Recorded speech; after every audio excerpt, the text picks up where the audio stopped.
본 방송에서 제공하는 투자 정보는 투자 판단에 대한 조언입니다. 방송에서 제공하는 주식의 가치, 가격 상승 및 하락에 대해서는 방송사에서 보장하지 않습니다.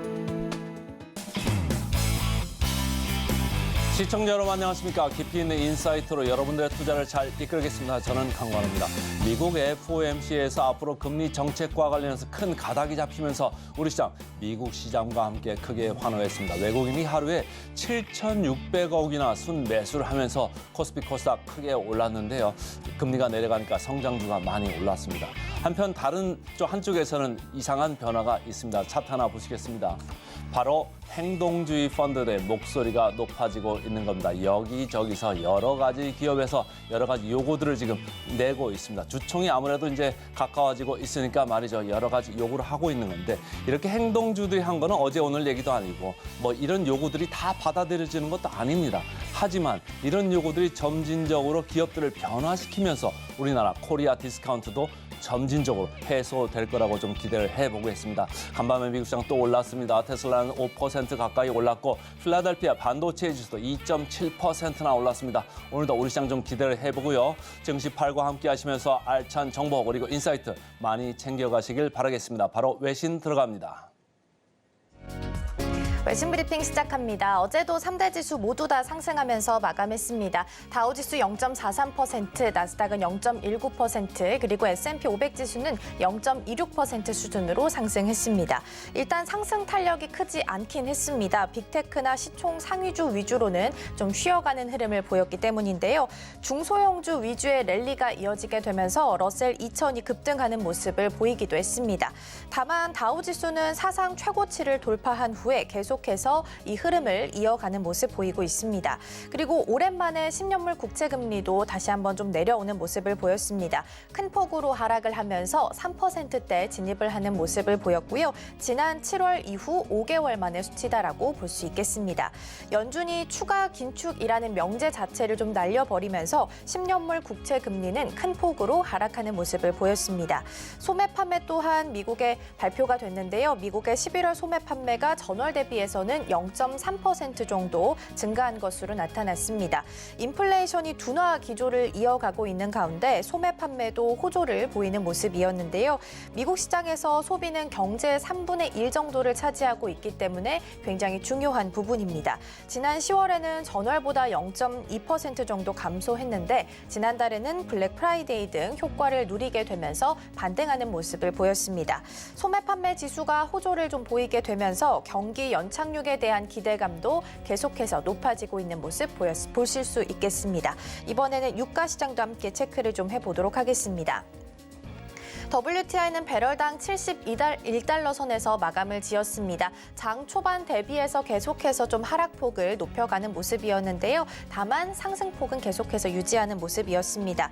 국제유가는 달러 약세 그리고 국제에너지기구에서 내놓은 내년 수요 전망 상향에 힘입으면서 3%대 반등을 보였고요.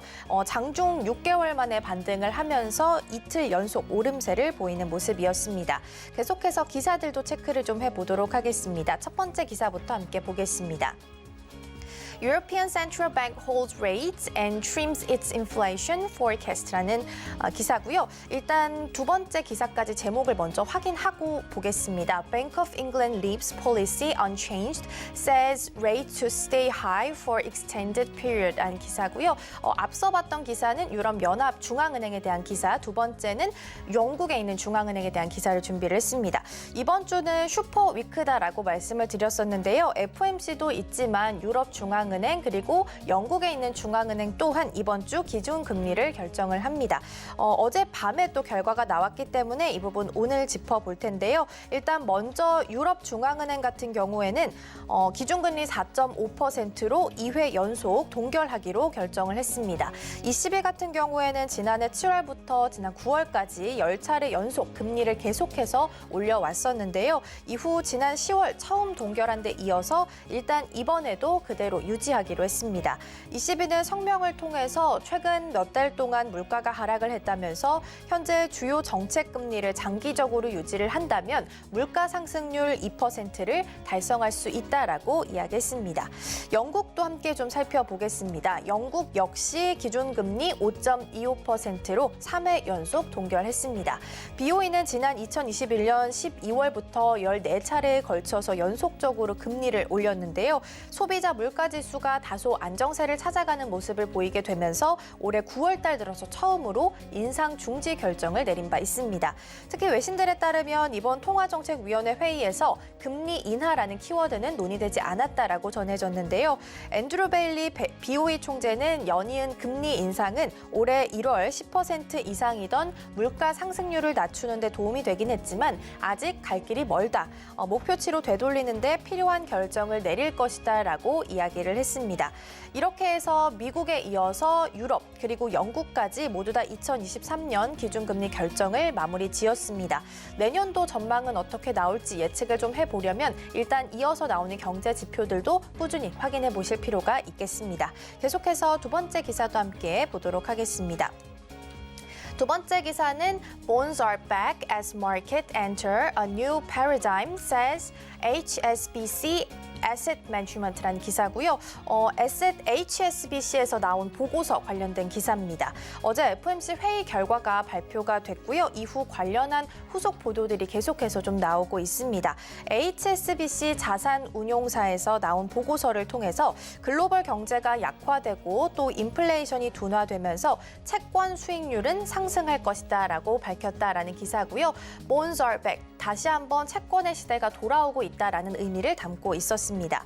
HSBC 자산운용은 세계 경제 약화와 인플레이션 둔화는 국채에는 우호적인 환경을 그리고 주식에는 도전적인 환경을 제시할 가능성이 높다라고 이야기했습니다. 특히 2024년 미국 주식에 대해서는 다소 신중한 태도를 보이기도 했는데요. 높은 수익 성장의 기대치와 또 국채 시장 대비해서 확장된 시장 배수로 인해서 투자 매력도는 다소 떨어진다라고 평가를 했기 때문입니다.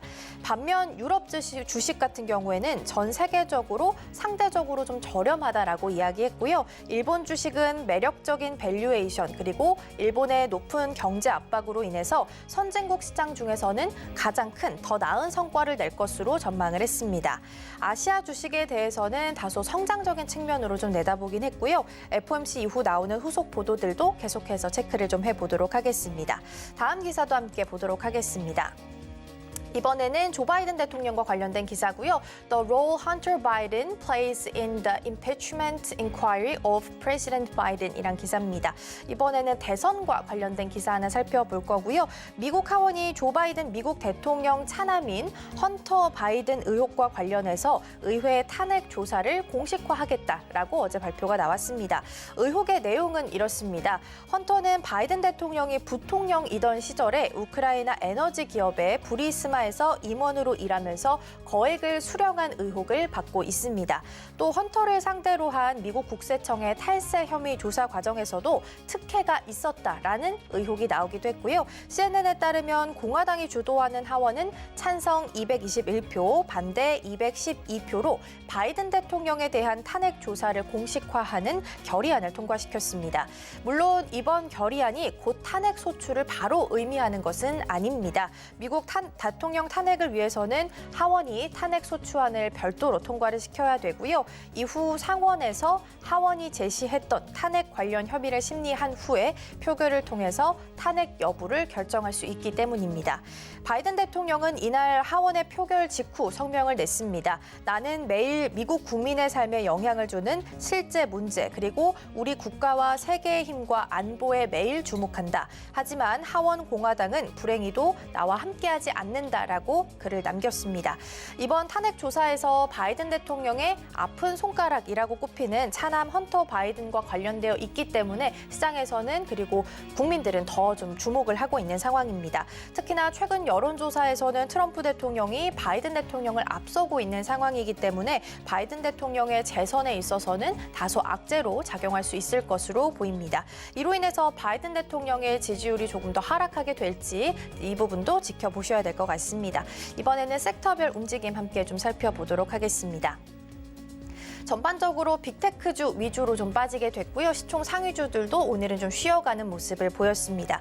일단 첫 번째로 버크셔 해서웨이 먼저 보실 거고요. 버크셔 해서웨이 같은 경우에는 1.09% 하락하면서 종가를 형성했고요.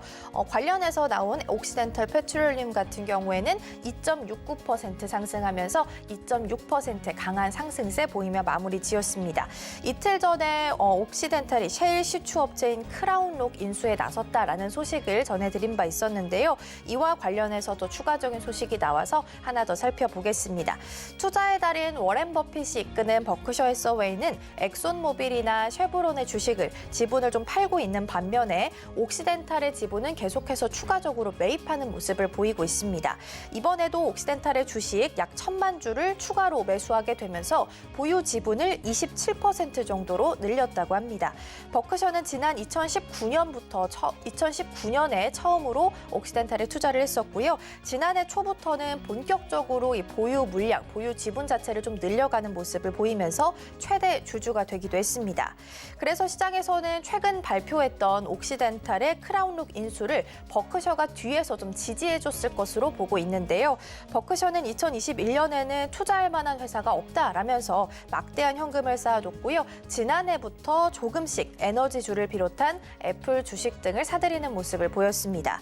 투자의 규제인 워렌 버핏이 주목한 회사인 만큼 주가의 상승에도 힘을 다시 한번 좀 보태줄 수 있을지 확인해 보시면 좋을 것 같고요. 두 번째로는 마이크로소프트 함께 보겠습니다. 빅테크주 위주가 전반적으로 쉬어갔고요. 마이크로소프트 역시 2% 넘게 빠지면서 오늘 종가를 형성했습니다. 오픈 AI 관련 소식을 준비해서요. 지수는 마이크로소프트와 함께 좀 살펴봤습니다. 챗 GPT를 개발한 오픈 AI가 독일에 본사를 둔 미디어 그룹 악셀 스프링거와 3년간 수천만 달러의 규모의 뉴스 사용권 계약을 맺었다라고 보도가 됐습니다. 이번 합의에 따라서 악셀 스프링거에서 다루는 다른 해외 기사들도 이제 AI 모델 학습에 사용할 수 있을 것으로 보입니다. 또 챗 GPT를 통해서 이들 매체의 뉴스 또한 요약을 해줄 수가 있는데요. 챗 GPT는 원본 링크를 보여주는 것은 물론이고요. 유료에 있는 뉴스 내용까지도 함께 응답할 수 있게 될 예정입니다. 앞서 오픈 AI는 지난 7월에 AP통신과도 1985년 이후 작성됐던 뉴스 데이터를 모델 학습에 사용하는 계약을 맺은 바 있습니다. 최근 유럽연합이 세계 최초로 AI법 합의안을 만들었다라는 외신 기사 며칠 전에 좀 짚어봤었는데요. 당시 오픈 AI를 고위험군 모델로 지정을 했기 때문에 앞으로 학습 데이터를 출처를 좀 상세하게 밝혀야만 하는 상황이었습니다. 그렇기 때문에 오픈 AI는 이런 문제점을 해결하기 위해서 대형 뉴스 회사와의 계약을 진행했을 가능성이 높을 것으로 보여지고 있고요. 이번 계약 이외에도 후속 계약이 계속해서 좀 따를 수 있기 때문에 이 부분도 함께 지켜보셔야겠습니다.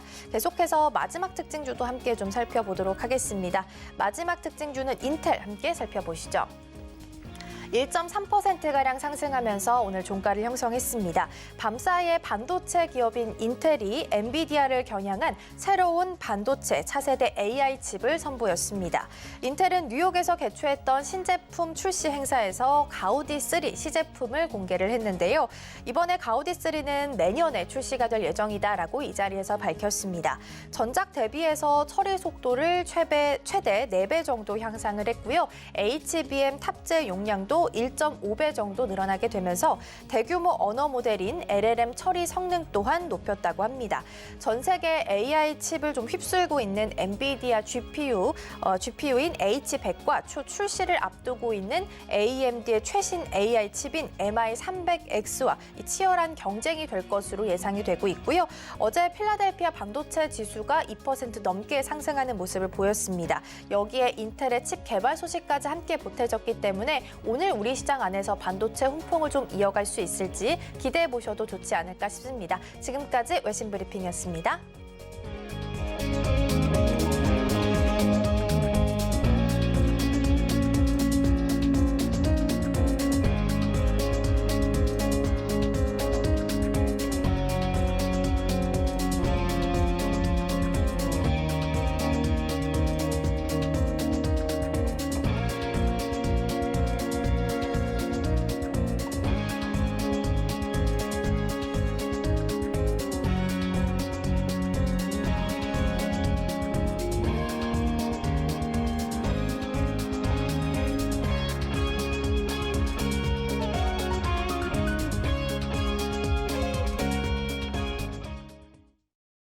네, 서울경제TV 증시8 조간 브리핑 시간입니다. 서울경제신문에서 발행한 이슈 전해드리는데요. 첫 번째 소식부터 하나하나 짚어보겠습니다. 화면 살펴보시죠. 산타파월의 환호, 카카오, 하이닉스 급등 첫 번째 소식으로 가지고 왔습니다. 어제 코스피 코스닥 양 지수가 1.3%대 상승률을 보여주면서 기분 좋게 종가까지 마무리했습니다. 미국 연준이 내년에 세 차례에 걸친 기준금리를 인하할 수 있다라는 가능성을 시사하자 우리 증시 역시도 일제히 환호한 건데요. 국내 기술주 중심으로 코스피 코스닥 석 달 만에 최고치 상승분을 기록했습니다. 52주 신고가를 기록한 주요 종목들입니다. CJ 대한통운은 11.67% 가까이 올랐고요. SK 하이닉스는 4% 넘는 상승분을 보여주기도 했습니다. 삼성증권은 1.26%, 삼성물산은 4.12%, 백사는 8% 넘게 껑충 뛰어 올랐습니다. 이 중에서도 SK 하이닉스를 조금 더 지켜볼 텐데요. SK 하이닉스 어제 52주 신고가를 경신했습니다. 13만 6,700원 선에서 종가를 형성했고요. 지난해 1월 27일 LG 에너지 솔루션이 상장한 직후부터 시총 2위에서 3위로 물러났었죠. 다만 21개월 만에 LG 에너지 솔루션을 제치고 시가총액 2위로 다시금 우뚝 섰습니다. 개인 투자자들은 연말 양도소득세 대상 편입을 피하고자 1조 3천억 원이 달하는 물량을 팔아서 차익 실현을 했습니다. 다만 기관 투자자는 코스피 7천억 원, 코스닥 3천억 원 넘는 순매수세를 연출했고요. 지수 견인의 1등 공신으로 떠올랐습니다. 외국인 투자자 역시도 물량을 담았습니다. 코스피는 6,200억 원, 코스닥은 1,300원어치를 담으면서 전반적으로 지수 상승을 견인했었던 투자 주체별 매매 동향까지도 살펴봤고요. 어제 주식시장의 강세는 현지 시간으로 13일이었죠. 미국 연준이 내년 금리 인하를 향한 정책 전환 신호를 보인 점이 대형 호재로 작용했다라는 결과로 풀이되고 있습니다. 더욱이 어제 국내 증시는 내마녀의 날을 맞은 만큼 금리 이슈에 더 민감하게 반응할 수밖에 없었던 것으로 풀이되고 있는데요. 자, 어제 전반적으로 반도체주 강했습니다. 특히 어제 갑작스럽게 등장했었던 CXL 관련주도 5% 넘게 상승하면서 테마를 이루었고요. 오킨스 전자가 가격 제한폭까지 올라가면서 상승분을 크게 확대했습니다. 네오셈도 14% 넘게 올라가면서 그 전날에 추가 상승을 이끌었고 SK 하이닉스 4% 넘는 상승분을 보여줬습니다. 또 고대역폭 메모리 HBM 관련주 역시 상승 흐름을 연출했습니다. PSK 홀딩스는 7%, SK 하이닉스, KC텍 3% 넘는 강세를 보여줬고요. 특히나 온디바이스 AI 역시 전반적으로 강한 흐름을 보여주면서 어제 반도체단에서 상승률이 기분 좋게 나와줬었던 하루였습니다. 자, 그럼 정리하고 넘어갑니다. 기술주를 중심으로 기관, 외국인 매수세에 쌍끌이 순매수가 들어왔고요. 코스피 2,544포인트로 석 달 만에 최고치를 갈아치웠습니다. 카카오는 6%, 포스코 퓨처엠은 7% 넘게 뛰면서 SK 하이닉스 21개월 만에 시총 2위를 재탈환했다라는 소식, 첫 번째 소식으로 전해드립니다. 자, 두 번째 소식으로 넘어갑니다. 볼파라 인수로 미국 물꽃은 루닛, 매출 1,000억 원이 목표다. 네, 두 번째 소식으로 루닛 소식 전달드립니다. 루닛이 어제 볼파라 인수 간담회에서 지분 100%를 인수하기로 결정을 했습니다. 루닛은 창립 이래 첫 해외 기업을 인수한 목표로 앞으로 계속해서 발전해 나가겠다라는 의견까지도 전했는데 사진에 나오는 서범석 루닛 대표는 볼파라 헬스 테크놀로지, 즉 볼파라 인수가 완료되면 내년 하반기에 손익분기점을 넘기고 2년 내에 통합 매출 1,000억 원을 돌파할 수 있을 것이다라는 전망과 비전까지 제시했는데요. 이번 인수의 가장 큰 의미는 루닛이 AI 의료 분야에서 가장 중요한 미국 시장 진출에 대한 교두보를 확보했다라는 점입니다. 볼파라는 사실 미국이 아닌 뉴질랜드 소재 기업이지만 전체 매출의 96%는 미국에서 올리고 있고요. 미국 전체 유방 촬영술 검진 기관 3분의 1에 해당하는 2,000곳 이상에서 볼파라 제품을 지금도 사용하고 있습니다. 지난해 기준 미국 내 시장 점유율은 42%에 육박하는데 이번 인수로 인해서 루닛이 미국 시장에서도 활기차게 또 나아갈 수 있다는 점이 사용되고 있는데 볼파라의 안정적인 매출 흐름도 큰 장점으로 루닛에 자리 잡고 있습니다. 전년 대비 34%의 성장률을 기록했고요. 최근 5년간 연평균 성장률은 63%에 달하고 있습니다. 특히 병원과의 서비스형 소프트웨어 장기 계약을 맺어 연간 구독 형태로 매출이 발생하고 있어서 안정적이다라는 평가도 잇따르고 있고 루닛은 내년 중에 볼파라가 손익분기점을 넘길 것으로 예상을 하고 있습니다. 어제 의료 AI 전반적으로 테마 상승을 이루면서 2%대 초강세를 연출했습니다. 딥노이드도 5% 넘는 상승분을 보여줬고요. 코어라인 소프트는 29.98%로 가격 제한폭까지 올라가면서 상한가 진입한 채 종가 형성했습니다. 노을도 3%, 셀바스 AI도 3% 가까운 상승률을 보여줬었고요. 전반적인 상승 흐름 앞으로 내년에 금리 인하의 기조에 맞춰서 더 큰 상승분으로 확대될 수 있을지 이 점도 주목해 보실 필요가 있어 보입니다. 유방암 특화 기업 2,525억 원을 품에 안았습니다. 매출은 96%가 미국에서 나오기 때문에 점유율 42%를 몽땅 가져올 수 있다는 부분이고요. 2025년 내 루닛이 흑자 전환도 자신 있다는 부분 역시도 함께 지켜보실 포인트로 살펴보시면 좋겠습니다. 네, 다음 소식 세 번째 소식으로 전해드립니다. FEOC의 셈법 복잡해진 K배터리, 중국 대신 국내 소재 기업 손 잡는다. 네, 세 번째 소식으로 배터리 소식 전해드립니다. 2차 전지 한국 소재 기업들이 내년 중국산 배터리 광물 소재 의존도를 줄이려는 공급망 재편 움직임에 오히려 수혜를 볼 것이다라는 소식인데요. 미국 정부는 최근 배터리 공급망에서 중국을 더욱 배제하려는 내용을 담은 인플레이션 감축법상 해외 우려 기업 측 FEOC 세부 규정안을 발표했습니다.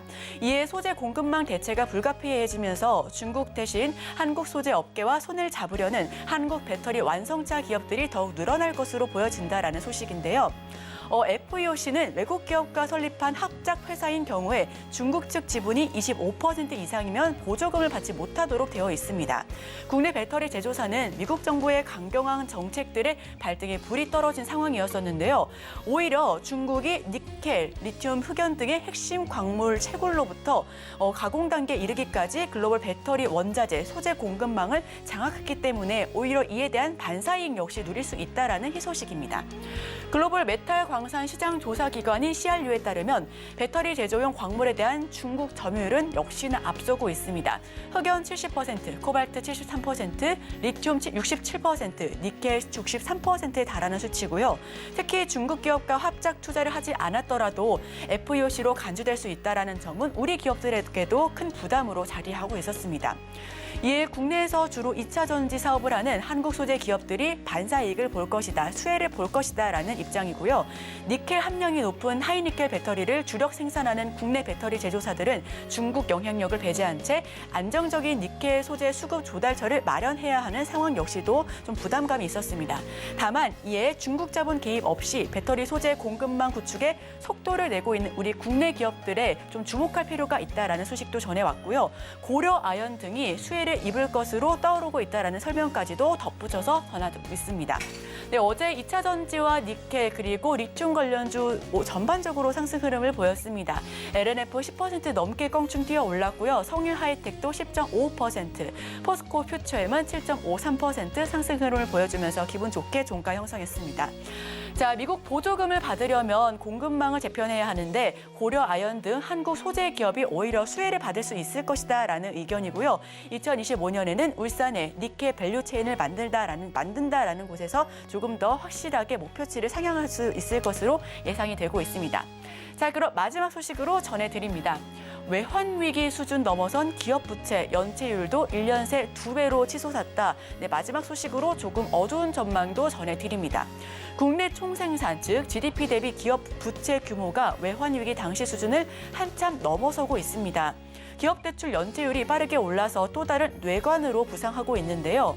내수 경기가 갈수록 어려워지면서 업황은 부진한데 고금리가 좀 장기화되면서 금융비용 부담은 늘어나고 있었던 상황입니다. 이에 한국은행은 물가가 안정될 때까지 긴축 기조를 장기간 지속할 수밖에 없었는데 기업들이 자체적으로 유동성을 확보하는 등 자구책을 좀 기울여야 한다라고 그동안 강조해 왔습니다. 부동산 경기 부진 등으로 건설업과 부동산업의 연체가 꾸준히 발생하고 있었죠. 비은행권을 중심으로 연체율이 빠르게 상승했었는데 장기적으로 평균 수준에 근접하는 모습까지 나타났습니다. 향후 부동산 시장의 하방 리스크를 감안하면 연체율이 더 상승할 가능성도 높다라는 분석이 남아 있고요. 올해 나라 살림도 10월까지 52조 적자를 보였던 만큼 전반적으로 지금 재정 동향이 아쉬운 흐름입니다. 지속적으로 적자 추이도 늘어나고 있고 올해 들어 10월까지 쌓인 나라 살림 적자가 약 52조 원으로 집계되면서 중앙정부 채권은 최근 한 달간 6조 원 가까이 늘었다라는 소식도 나오고 있습니다. 네, GDP 대비해서 기업 부채는 123%나 넘게 증가했고요. 3개월 만에 1%포인트 가까이 올랐습니다. 운전자금 대출 큰 폭으로 늘었고 고금리의 연체율 역시 지속적으로 상승하고 있어 한국은행은 금융기관이 자본을 확충해야 한다라고 강조를 하고 있습니다. 자, 제가 준비한 소식은 여기까지입니다. 앞으로 우리 전문가님과 함께 하나하나 조금 더 따져가면서 오늘의 일면을 통해 수혜주까지 집중해서 살펴보도록 하겠습니다. 저희와 끝까지 함께 하시죠.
네, 개인 투자자가 아닌 전문가는 장 시작 전 뉴스를 볼 때 어떤 부분에 초점을 맞출까요? 오늘의 일면 헤드라인입니다.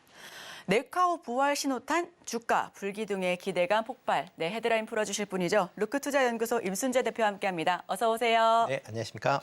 네, 어제 네이버는 4%, 카카오는 6% 뛰면서 종가 형성했습니다. 네, 맞습니다. 헤드라인 풀어주시죠. 네, 뭐 전일 같은 경우는 이제 미국의 기준금리가 이제 동결이 됐다라는 그런 이제 소식으로 국내 증시도 강한 그런 상승세를 이어갔다라고 보시면 될 것 같습니다. 뭐 FOMC 관련돼서 뭐 많이들 얘기들 들으셨을 텐데 뭐 간단히 말씀을 드린다라고 하게 되면 뭐 7월 이후에 지금 뭐 5.25에서 5.50%의 그 기준금리가 계속 이제 유지가 되고 있다라고 보시면 될 것 같고요. 뭐 이와 더불어 이제 미국의 인플레이션이 뭐 연준 목표치 2%는 아직까지는 이제 상회를 하고 있지만 점진적으로 인하하고 있는 그런 상황이기 때문에 연준 입장에서도 추가적인 이 금리 인상은 없을 것이다라는 그런 이제 발표를 한 그런 상황입니다. 뭐 어저께 같이 나온 것 중에 이제 가장 관심 있게 보는 게 이제 미국의 내년도 경제 전망치와 그다음에 이제 점도표가 아니었나라고 생각이 되고 있는데요. 미국의 이제 경제 전망 같은 경우에는 뭐 GDP 성장률 같은 경우 올해 2.6%였는데 내년에는 1.4%로 좀 떨어질 것이다라고 예상을 하고 있습니다. 그렇지만 2025년, 2026년도를 보면 1.8%, 1.9%로 증가할 걸로 예상을 하고 있고요. 그다음에 가장 관심이 많은 이제 PC 물가, 그러니까 인플레이션이죠. 근원 인플레이션 같은 경우 올해 3.2% 정도를 예상을 하고 있는데 내년에는 2.4%, 그다음에 25년도에는 2.2%, 26년도에는 목표치인 2% 정도 때까지 계속 하락을 할 것이다라고 이제 보고 있습니다. 뭐 지금 뭐 화면에 나타나는데요. 이게 이제 요약된 그런 표다라고 보시면 될 것 같습니다. 그리고 또 점도표 같은 경우도 시장 예상치를 좀 하회하는 그런 모습을 좀 보였습니다. 지금 뭐 시장 예상치를 본다라고 하게 되면 뭐 지난 그 9월달에 발표한 점도표보다 조금 하향할 것이다라고 이제 예상은 했는데 그거보다 하향폭이 좀 더 커졌다라고 보시면 되는데요. 뭐 점도표 화면 잠깐 보여주시면 지금 이게 그 화면에 보시면 왼쪽에 있는 게 이제 9월달에 이제 발표한 점도표고요. 그다음에 오른쪽 표가 이제 12월달에 이제 발표한 그런 점도표다라고 보시면 되겠습니다. 보시면 이제 두 번째 이제 파란 선이다라고 하게 되면 뭐 이제 이게 이제 두 번째 뭐 파란 선이다라고 보시면 되는데요. 이 두 번째 파란 선을 보면 그 앞에 있는 9월 달보다도 관련돼서 이제 상당히 이제 좀 하향 조정이 됐다라고 보시면 될 것 같고요. 그리고 이제 그 폭 자체도 지금 그만큼 더 이제 조밀하게 이제 운영이 되고 있다라고 보시면 될 것 같습니다. 뭐 지금 내년 내후년 기준금리 같은 경우도 뭐 비슷하게 그 폭 자체가 좀 더 몰려 있는 그런 모습이면서 전반적으로 하향 조정이 됐다라고 보시면 될 것 같습니다. 뭐 이런 시장 예상치보다 강한 그런 이제 기준금리 인하 이제 신호로 인해서 전일 미국 증시는 크게 이제 상승을 했고요. 시장에서 이제 골디락스에 대한 그런 기대감도 지금 이전보다 좀 커져 있는 것도 사실입니다. 특히 뭐 GDP가 여전히 높은 성장률이 유지가 되고 있고요. 안정적인 고용 지표, 그다음에 하락하는 인플레이션 등이 시장 기대치를 확대시키고 있다라고 보시면 될 것 같습니다. 뭐 이에 따라서 이제 패드워치 같은 경우에는 내년 3월부터도 기준금리가 인하할 수 있을 것이다라고 지금 예상을 하고 있고요. 뭐 지금 뭐 화면을 잠깐 보시면 이게 이제 패드워치에서 이제 발표한 그런 이제 기준금리 인하 그 내용인데요. 일단 3월 달에 보시면 이제 이게 지금 파란색으로 지금 표시가 되어 있는 그런 이제 박스로 되어 있는 것들이 기준금리가 이제 어떻게 결정이 될 것이다라는 걸 이제 베팅한 그런 확률이다라고 보시면 되는데요. 뭐 일단 3월 달서부터 1월 달은 뭐 지금과 뭐 동일하게 유지가 될 걸로 보여지고요. 3월부터 매번 이제 FOMC가 열릴 때마다 기준금리가 인하하지 않을까라는 기대감도 커 있는 게 사실입니다. 이런 이제 연준의 그런 이제 추가 금리 인상을 이제 멈출 것이다라는 거는 미국 시장뿐만 아니라 국내 증시에도 상당 부분 긍정적으로 영향을 미쳤다라고 보시면 될 것 같고요. 뭐 물론 이제 전일 같은 경우에 이제 선물 옵션 만기도 같이 겹쳐져 있지만 이런 미국 시장의 강세 영향으로 인해서 뭐 코스피, 코스닥 전부 다 1% 내외의 그런 상승세를 보일 만큼 강한 주가 흐름을 보였습니다. 뭐 기관 외국인도 이에 따라서 뭐 꾸준한 순매수를 보였다는 것도 같이 관심 있게 보시면 좋을 것 같고요. 특히 이렇게 이제 미국에서 금리 인상, 뭐 국내도 이제 향후에 이제 금리 인하를 할 것이다라는 이제 기대감이 같이 있는데 이렇게 이제 금리 인하를 하게 되면 성장 기술주가 좀 더 시장에서 주목을 받을 가능성이 좀 높다라고 보시면 될 것 같습니다. 그런 관점에서 향후에 이제 기술주에 대한 그런 이제 상승 랠리가 뭐 조금은 더 이어질 가능성 있다라고 생각이 되고 있고요. 다만 이제 이런 기준금리 인하에 대한 그런 이제 기대감은 크지만 아직 언제쯤 기준금리가 인하가 될 것인지에 대해서는 좀 불확실성이 여전히 남아있는 그런 상황이고요.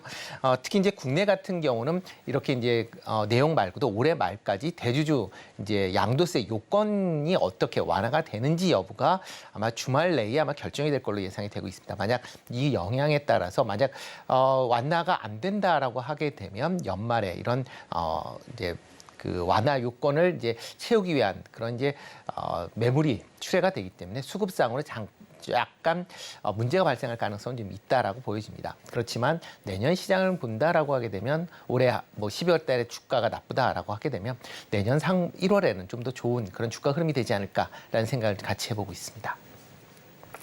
네, 방금 전까지 CME 패드워치 하나하나 보면서 살펴주셨는데 이걸 보면서 우리 전문가님께서 말씀하실 때마다 하이라이트가 쳐졌거든요. 네. 생각보다 고도화된 기술력을 가지고 있는 서울경제TV 제작팀입니다. 자, 그렇다면 여기서 투자 키워드는 어떻게 잡아봐야 될까요? 네, 뭐 이렇게 이제 기술 성장주 뭐 상승한다라고 하게 되면 가장 많이 이제 이해를 하시는 게 이제 카카오나 네이버가 아닌가라는 생각이고요.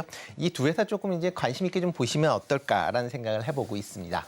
뭐 네카오 같은 경우 뭐 네카오라고 이제 보통 이제 추격해서 이제 많이들 얘기를 하시는데요. 네. 일단 코로나 시기에 뭐 상당히 이제 각광을 받았습니다. 뭐 기업 실적도 상당히 개선이 되고 있었고요. 특히 이제 인터넷 플랫폼이라는 관점에서 성장 기대감이 크게 이제 부각이 되면서 주가도 좋은 흐름을 보였다라고 보시면 될 것 같습니다. 이에 따라서 주가가 상승을 하면서 개인들의 투자도 이제 많이 이루어지면서 뭐 지금 카카오 같은 경우는 개인 소액 주주가 뭐 9월 말 기준으로 193만 명 정도 되고요. 뭐 네이버 같은 경우도 96만 명 정도 됩니다. 그만큼 뭐 상당한 이제 투자자들이 뭐 각 주식을 들고 있을 만큼 국민주로 이제 우리한테 다가왔다라고 보시면 될 것 같습니다. 그렇지만 이제 코로나가 해제가 되고 그다음에 이제 플랫폼에 대한 규제 이슈가 부각이 되면서 주가가 큰 폭으로 하락을 하는 그런 모습을 보였습니다. 특히 이제 코로나 해제 이후에 비대면 활동이 이제 줄고 대면 활동이 활발히 진행이 되면서 특히 이제 이런 온라인 플랫폼에 대한 그런 이제 성장 우려감이 이제 확대가 되면서 주가가 하락을 했고요. 이와 더불어 이제 플랫폼의 독점적 지위로 인해서 불공정에 대한 우려가 확산이 되면서 이런 그 정부에서 규제를 강화하는 그런 이제 조치들이 계속 나왔다라는 게 향후 사업성을 좀 더 악화시켰었던 그런 주요 요인이다라고 보시면 될 것 같습니다. 특히 플랫폼을 활용해서 이제 다양한 산업으로 이제 그 확장이 되면서 중소자영업자들에 대한 이제 권리를 침해한다라는 그런 얘기들이 나오고요. 이와 더불어 이제 임직원들의 도덕적 해이 문제도 도마에 오른 그런 상황입니다. 지금 뭐 화면을 잠깐 보시면 이제 올해 이제 국감장에서 이제 나왔었던 네카오에 대한 논란을 이제 나온 건데요. 뭐 카카오 같은 경우는 뭐 기술 탈취에 관련된 그런 이제 이슈들이 과거서부터 좀 있었습니다. 그런 내용이 좀 부각이 됐고요. 그다음에 문어발 확장에 대한 부분, 뭐 대표적으로 대리운전 관련된 부분, 그다음에 뭐 스크린 골프, 그다음에 헬스케어, 뭐 이런 여러 종류로 이런 문제들이 이제 발생이 했었다라고 보시면 될 것 같고요. 뭐 네이버 같은 경우도 뭐 기술 탈취 관련된 뭐 얘기들이 뭐 계속 나왔었기 때문에 이러한 논란들이 어떻게 보면 기업의 그런 이미지를 상당히 실추시켰다라는 부분이 있고요. 이와 더불어 이제 기업의 조직 문화 관련된 그런 부분도 상당히 이제 투명성이 좀 불투명한 그런 이제 문제들이 좀 제기가 됐었던 것도 사실입니다. 이와 더불어 이제 또 하나가 글로벌 빅테크 기업들의 공세가 계속 확대가 되면서 국내의 그런 이제 네카오에 대한 시장 점유율 자체가 조금씩 깎이고 있다라는 것도 좀 부정적으로 작용을 했다라고 보시면 될 것 같습니다. 네카오도 이런 이제 뭐 여러 가지 얘기들이 있으니까 이거를 이제 어떻게 보면 떨치기 위해서 여러 이제 그 경영 혁신을 위한 노력 중이 진행 중이다라고 보시면 될 것 같고요. 뭐 카카오 같은 경우엔 최근에 이제 SM 엔터테인먼트 인수와 관련돼서 뭐 이제 시세 조정 관련돼서 이제 뭐 대표이사뿐만 아니라 뭐 법인도 지금 기소가 돼 있는 그런 상황입니다. 이런 걸 타개하기 위해서 경영 혁신을 위해서 이번에 이제 새로운 CEO를 이제 내정을 했습니다. 뭐 정신아 이제 내정자인데요. 뭐 카카오 최초의 여성 40대 CEO로 이제 발탁이 됐다라고 보시면 될 것 같고요. 뭐 기존에 이제 카카오 조직 문화 혁신, 그다음에 신뢰 회복을 위한 여러 가지 조치가 있을 걸로 예상이 되고 있고요. 이와 더불어 이제 미래 동력 관련된 부분, 특히 이제 카카오 같은 경우는 다른 이런 이제 플랫폼 기업과 다르게 AI에 대한 투자가 상당 부분 이제 이루어지긴 있다라고는 하지만 뭐 공식적으로 나타나는 게 좀 상당히 부족합니다. 그런 부분을 어떻게 해소할지. 그런 부분에 대해서 아마 이렇게 새롭게 이제 되는 내정자가 이런 부분이 크게 해소하지 않을까라는 기대감이 있고요. 뭐 시장도 이런 기대감 때문에 뭐 최근에 주가도 꾸준하게 상승을 하고 있다라고 보시면 될 것 같습니다. 뭐 네이버 같은 경우도 지금 뭐 최수연 대표가 있는데요. 지금 40대 여성 CEO, 네카오 전부 다 이제 40대 여성 CEO가 경영 전반에 이제 나타나게 되는데요. 뭐 일단 네이버 같은 경우도 올해 사상 최대의 실적을 기록할 만큼 경영 성과가 개선되고 있는 그런 모습을 좀 보이고 있습니다. 특히 이제 네이버 같은 경우 성장을 위해서 해외 시장 개척을 지금 계속 이루어지고 있는 그런 상황이다라고 보시면 될 것 같고요. 이런 게 여기에 이제 최근에 AI 관련돼서 하이퍼 글로벌 X 같은 경우도 지금 뭐 발표를 하면서 시장에 이제 주목도를 받고 있으니까 그런 점도 좀 주목해서 보시면 어떨까 싶습니다. 네, 네이버 카카오 이야기하면서 인터넷 플랫폼과 관련된 소식까지도 들어봤습니다. 자, 그렇다면 대표님께서 생각하시는 최선호주 어떤 종목 꼽아주실까요? 일단 뭐 네이버 관련 가장 관심 있게 좀 보시면 어떨까 싶습니다. 네. 조금 전에 말씀드렸듯이 이제 국내 시장에 대해서는 어느 정도 포화도가 있다라고 보여지는데요. 해외 시장에 대한 개척 부분이 계속 좀 관심 있게 좀 보시면 좋을 것 같고요.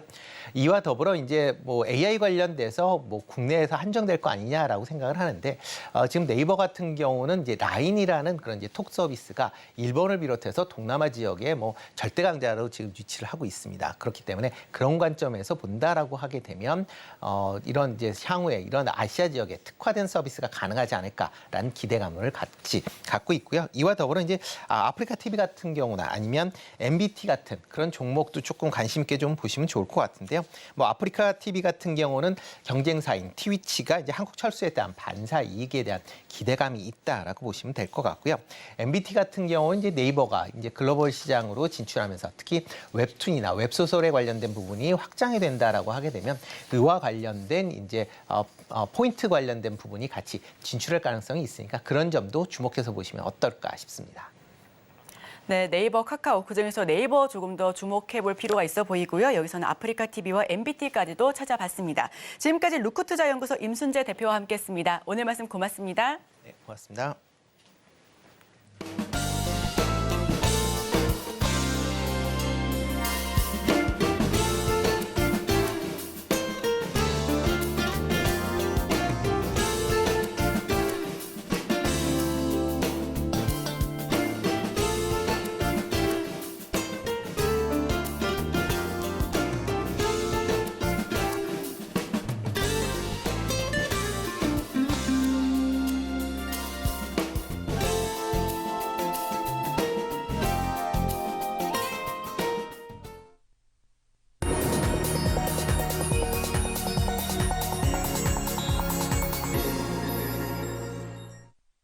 금요일 아침 8시 반입니다. 매일 아침 8시 반 저희 서울경제TV에서 센티멘탈 대 펀더멘탈 매일 두 종목씩 말씀드리고 있죠. 오늘도 출발하겠습니다. 오늘은 센티멘탈로 네이버 그리고 펀더멘탈로 삼성물산 이렇게 두 종목 되겠습니다. 자, 센티멘탈 종목 들어가겠습니다. 네이버.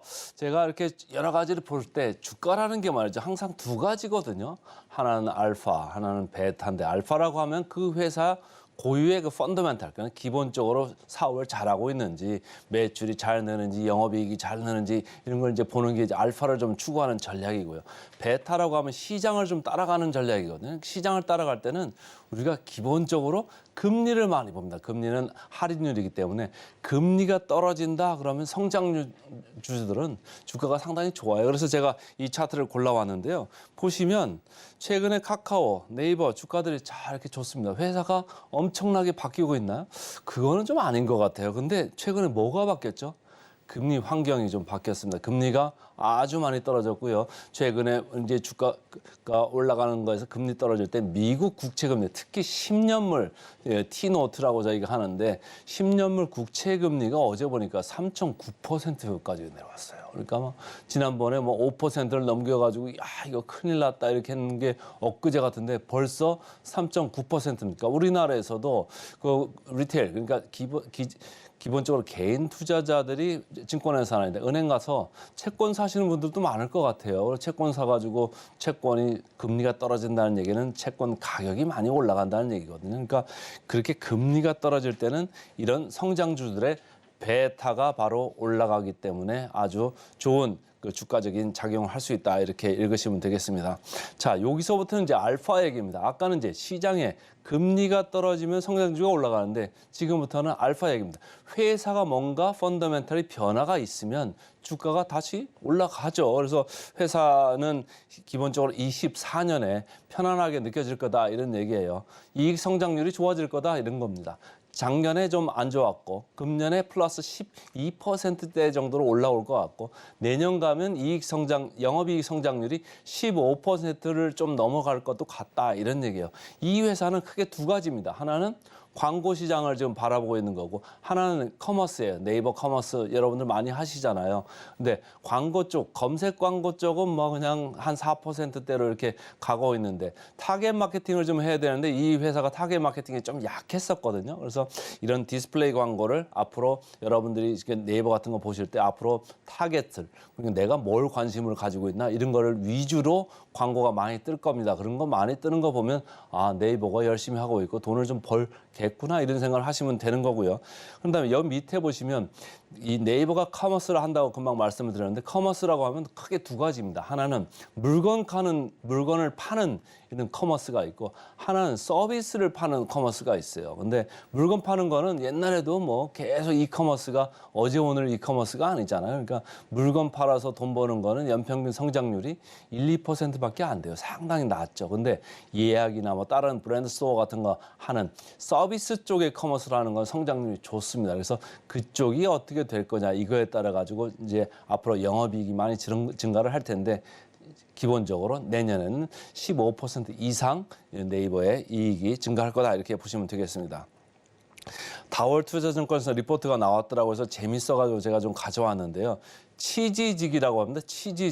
치지직이라고 네이버 게임 스트리밍 플랫폼 요 치지직이라는 베타 서비스를 출시합니다. 베타 서비스가 뭐냐면 여러분들 이제 가게를 여시면 오픈한다고 그러잖아요. 근데 정식 오픈 전에 뭐가 있죠?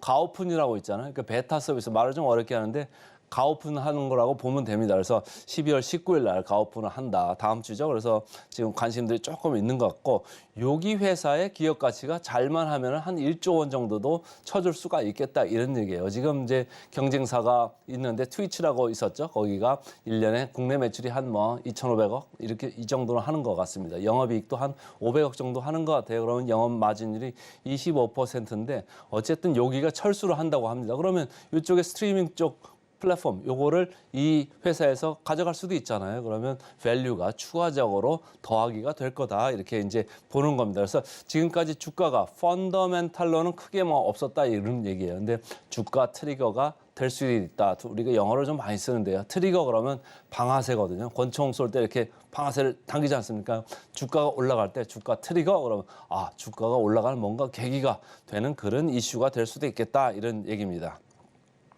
자, 최근에 차트 보시면 꾸준하게 올라갔죠. 저희가 네이버를 벌써 이 중에 한 두세 번은 말씀을 드렸어요. 근데 다행히 주가가 올라가가지고 쭉 올라가는 와중에 어제 보니까 아주 거래량이 아주 찬란하게 갑자기 더 늘었습니다. 이렇게 올라왔는데도 거래량이 이렇게 많이 늘었다. 누가 샀을까요? 외국인 기관이 지금 이틀째 강력하게 쌍끌이 매수를 해 들어오고 있습니다.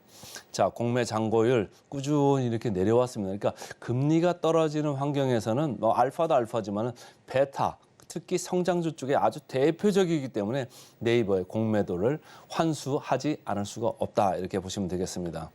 자, 역사적 밸류로 밴드 봐도 상당히 밑에 와 있죠. 예전에 보면 PBR이 뭐 5배 이쪽 또 가 있던 네이버 아니겠습니까? 근데 지금 1배 중반 수준에 와 있어요. 그러니까 상당히 하단에 내려와 있다 이렇게 보시면 맞고 카카오하고 비교해서도 카카오 최근에 노이즈가 상당히 많습니다만은 네이버 1.4배밖에 안 됩니다. 그러니까 PBR로 봤을 때도 상당히 저평가 맞다. 그러니까 여기서 뭔가 트리거 뭔가 주가의 방아쇠를 당길 일이 있으면 좋은데 알파로도 갈 수 있고 베타로도 갈 수 있다 이렇게 읽으시면 되겠습니다.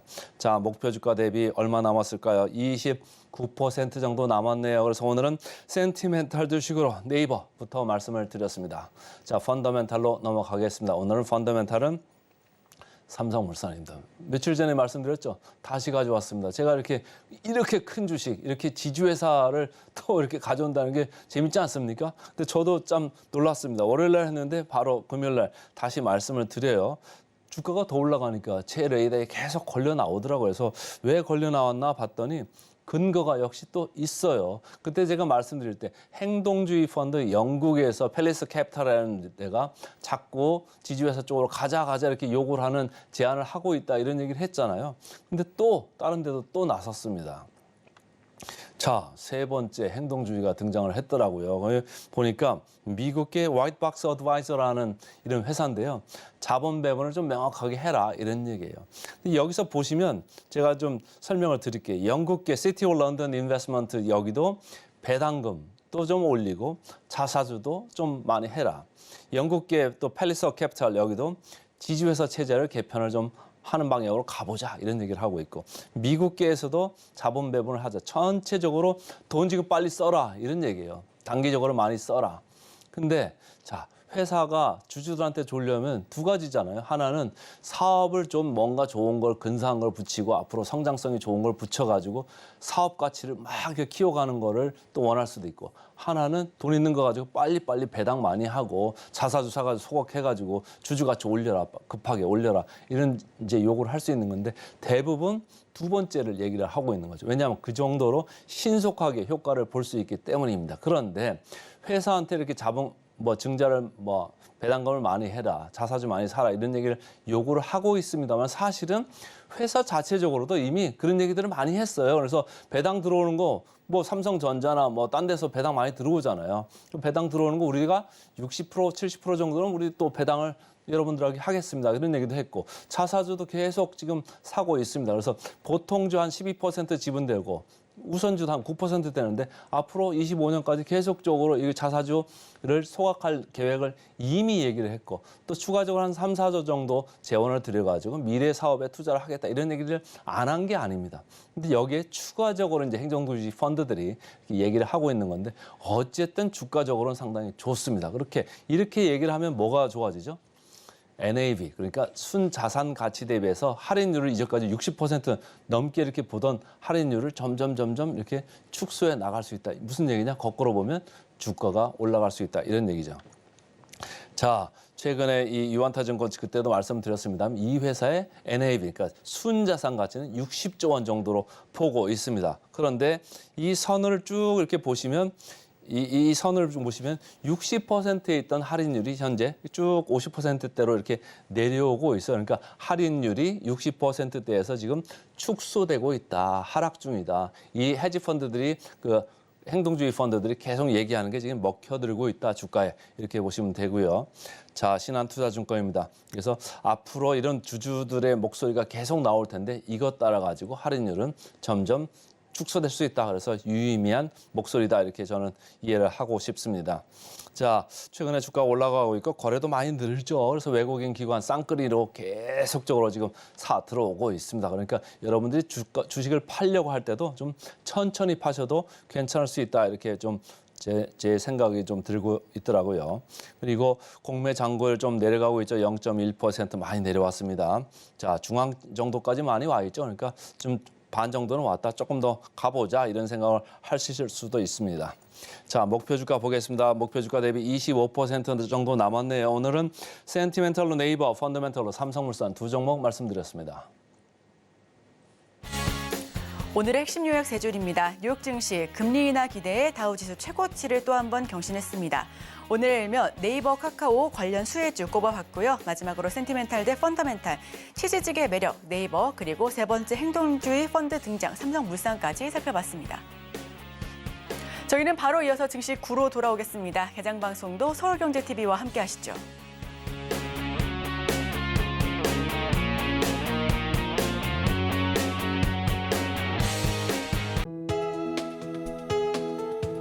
본 방송에서 제공하는 투자 정보는 투자 판단에 대한 조언입니다. 방송에서 제공하는 주식의 가치, 가격 상승 및 하락에 대해서는 방송사에서 보장하지 않습니다.